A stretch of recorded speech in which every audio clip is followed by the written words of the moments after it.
Here's a little bit more complex than the other version that we had of it. It can get really ugly. This is kind of the simplified version. I probably took this from Melinda, but then like this too on the TCS slide. But these are the questions that we're constantly asking ourselves, and we have something else down there called the refill center that we never even hit on. And I'll speak to that here in a second. But 2,000 some odd vendors coming into the RDC and the SRC. You can notice, I think one of the questions we had, hey, does everything come through the RDC? No, a limited number of vendors do. Many of them will go direct to our forward distribution centers. So they will have, maybe they ship out of 3 or 4 points regionally. They're going to support the DCs that are in their region for a forward distribution center.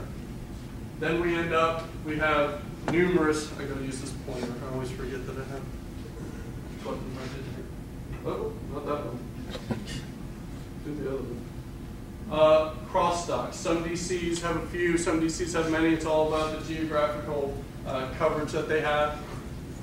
And then a lot of DCs are going to go straight off their dock, straight to the customers that they have. So that's kind of a simplified view of it. Automated refill centers. We have a handful of these across the country as well. 4 or 5 right now.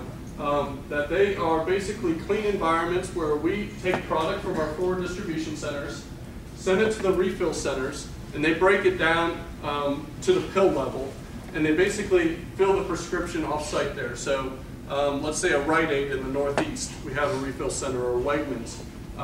If you have a prescription you take every month, you fill that first at the pharmacy and start the prescription. Every month after that, they're able to auto-fill that in a McKesson facility and ship it, so it's already there, labeled with your name on it, ready for you to come pick up the prescription. So it's basically, and they'll have their pharmacists quite often on site at our refill centers to ensure that the quality and all the double check and everything is there. And so basically it saves a step, it clears out the space that they would have had to do all this on site at their pharmacy, able to do it off site. We're already going to those stores every day to drop off their other shipments. So now we also have the refill center product that's delivered there as well. So some of the large retail national accounts have shown interest in having that as an option in terms of how they procure their pharmaceuticals.